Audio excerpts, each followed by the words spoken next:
Good evening. This is a special coverage of the coronavirus crisis using the combined forces of News 5 and Signal TV's 1 News, Radyo 5 and 1PH.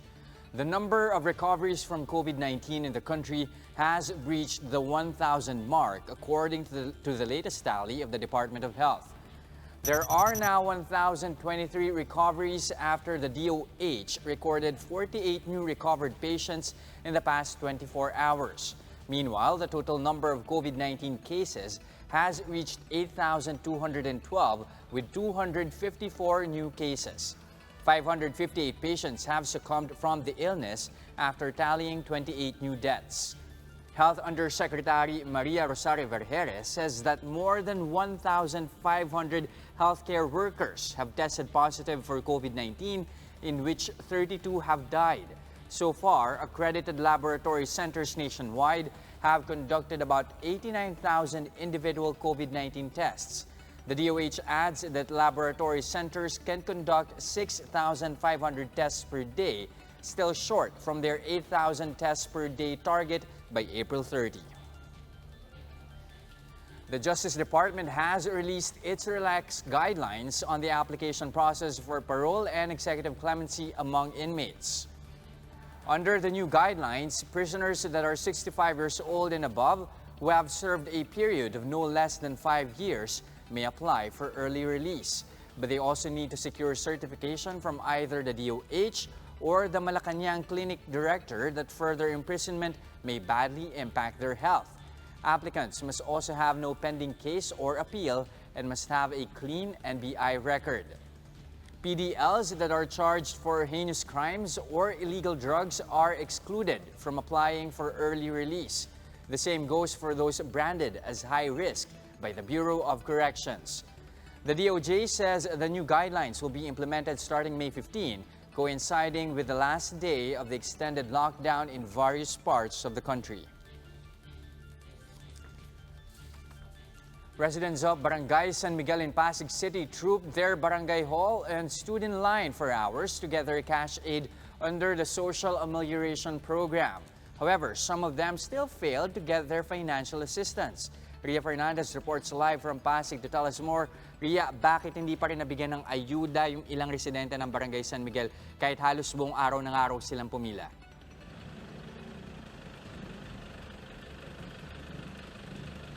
Jess, kinuwento sa atin ng kapitan ng Barangay San Miguel na kaya raw sila nagtagal sa pamamahagi ng cash aid kahapon ay dahil may mga residente silang pumila pa rin kahit wala naman sa listahan ng mga benepisyaryo. Inako naman nila ang mga batikos pero giit nila dapat ding sisihin ang DSWD sa pangyayaring ito. Sa video na ito, nakuha ng isang concerned citizen kahapon, makikita ang haba ng pila ng mga tao sa Barangay San Miguel na umabot pa nga sa tulay ng kabilang kanto. Sa sobrang dami ng tao, kapansin-pansin ding hindi na sinusunod ang iba ang pinaiiral na social distancing. Ang mga ito ay sinasabing mga benepisyaryo ng Social Amelioration Program o SAP. Marami raw sa kanila sa kalsada na nagpalipas ng gabi pero ang distribusyon ng SAP inabot pa rin ng siyam-siyam. Ayon sa isa sa mga residenteng pumila kahapon, nauwi sila sa wala ang matagal nilang paghihintay. Huli na raw nang sabihan sila na hindi na sila kayang ma-accommodate sa 6 p.m. cut-off. Ang residente ngang si Honey De Leon, bumalik pa ngayong umaga matapos siyang abutan ng 6 p.m. cut-off kahapon. Mangyak-ngyak siya nang sa wakas, nasa kamay na niya ang 8,000 pisong cash aid. Nagsorry naman si Kapitan Roberto Benito dahil sa tagal ng pamamahagi ng cash aid sa mga SAP beneficiary. Pero giit ng kapitan, kailangan ding ayusin ng DSWD ang kanilang pamamahagi ng cash aid. Sinabi naman ni DSWD Secretary Rolando Bautista sa kanyang huling press briefing na bukas naman silang pakinggan ang anumang reklamong may kinalaman sa SAP. Jess, umabot na sa higit 8 milyong may hirap na pamilya ang napamahagian nitong hanggang 8,000 na cash aid. Ang target ng DSWD hanggang 18 million poor families o yung nasa low income bracket. Sabi rin ni Secretary Bautista, nakikipagtulungan na sila sa DICT para gumawa ng isang app para mapabilis ang kanilang pag-transfer nitong SAP. Jess?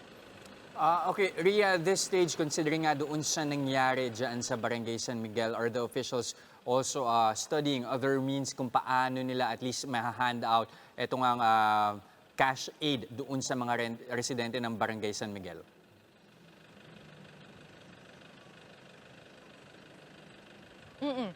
Just idinulog natin itong problema ng Barangay San Miguel sa DSWD NCR. Ito yung nakakasakop talaga sa mga LGU na nasa Metro Manila.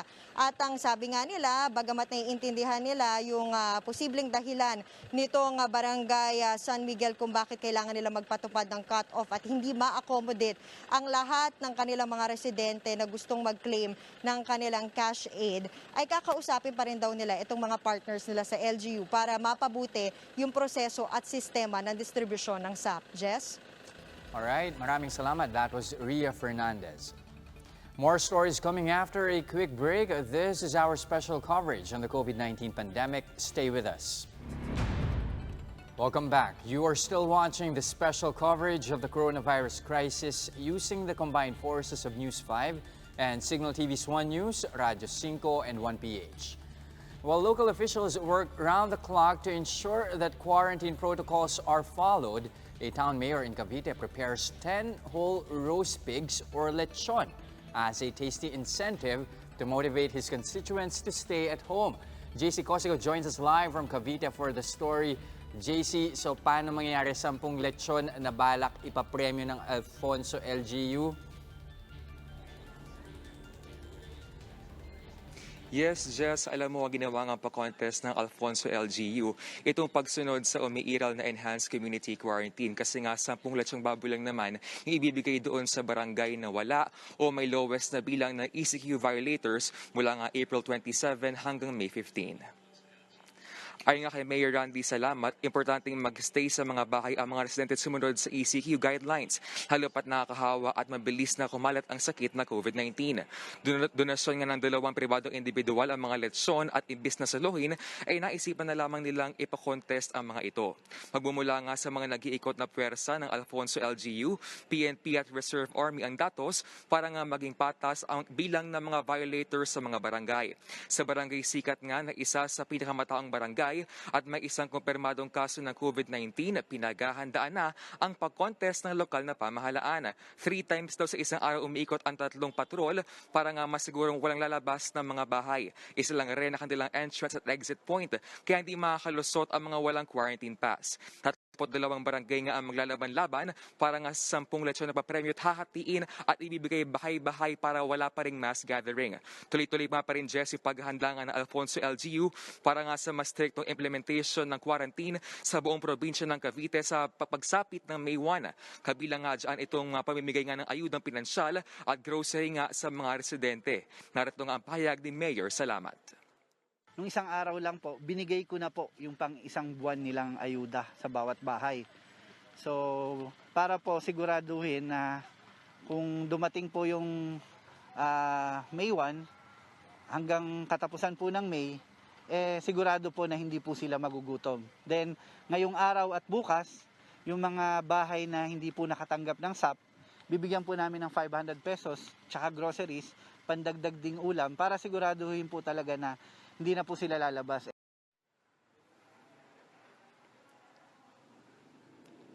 Jess, alam mo, we went there doon sa bayan nga ng Naik, Cavite, kung saan patuloy nga itong kanilang repacking ng mga relief goods at ng bigas na ibibigay nga doon sa kanilang mga constituents, and now they are on their 4th wave of donations. Sa ngayon nga, sa pinakahuling talangan ng mga LGU ay meron ng 5 kaso nga ng COVID-19 din sa Naik at 3 kaso naman dito sa Alfonso. Jess?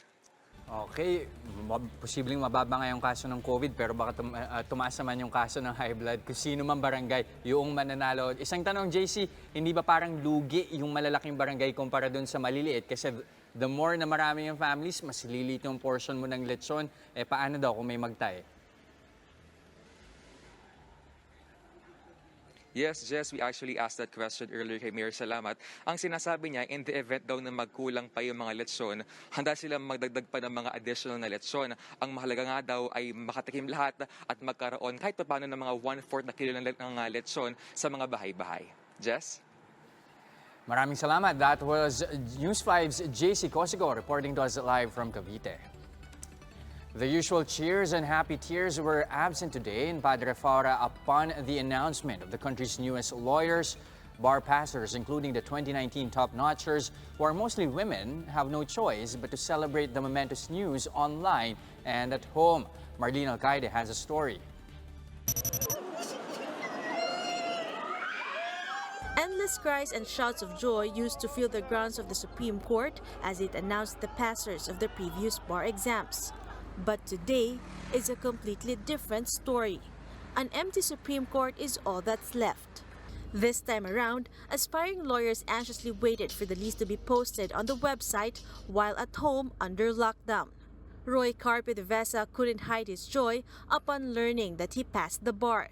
He says the ongoing pandemic added to the anxiety as he awaited the results. Nag-iyakan kami tapos nagtatatalo kami dito kasi lahat ng raw emotions para kami ewan. Like, sobrang nakakatawa na itsura namin. Out of the 7,658 examinees, 2,103 passed the bar. That is equivalent to a passing rate of 27%. 7 of the top 10 bar placers are women. May Dayan Azores of the University of Santo Tomas Legazpi led the list with 91.49%. She's followed by Princess Fatima Parahiman of the University of the East. In third place is Mayra Baranda, also from UST Legazpi. Fourth, Donna Bandola of San Beda, Alabang. Fifth, Jocelyn Fabelio of Palawan State University. Kenneth Manuel's post on Twitter trended when he learned that he ranked 6th on the top list. 8th placer Anton Luis Avila from St. Louis University couldn't hide his joy when he saw his name in the top 10 list. He said he has prepared himself for the worst. Sa totoo lang, parang piniprepare ko sarili ko a few weeks before now na bumagsak, paano kung ito yung mangyayari. So mas piniprepare ko sarili ko yung dun sa masamang mangyayari kaysa sa mabuti. Pero sa awa ng Diyos na pasa naman tayo. Completing the top 10 are graduates from UST, Jose Rizal University, Polytechnic University of the Philippines, and University of St. Lasal. Justices had to lower the passing grade from 75% to 74% amid the need for younger and more technologically adept lawyers. The discerned need for more younger and technologically adept lawyers to help different fronts of society as we meet the peculiar challenges brought about by the COVID-19 pandemic and transition to the new normal. In keeping with the safety protocols instituted by the national government in response to the current public health emergency. As he says, signing of the roll of attorneys, clearance procedure, and oath-taking will be announced in due time. Meanwhile, due to the coronavirus pandemic, the SC announced that the 2020 bar examinations this year will be postponed to give the court ample time to determine the necessary adjustments. For News 5, Marlene Alcaide, we are One News. Congratulations to the country's newest lawyers. And that's the latest on the enhanced and expanded community quarantine. For more updates, follow News 5, the Philippine Star and Business World online. I'm Jess De Los Santos. We are One News.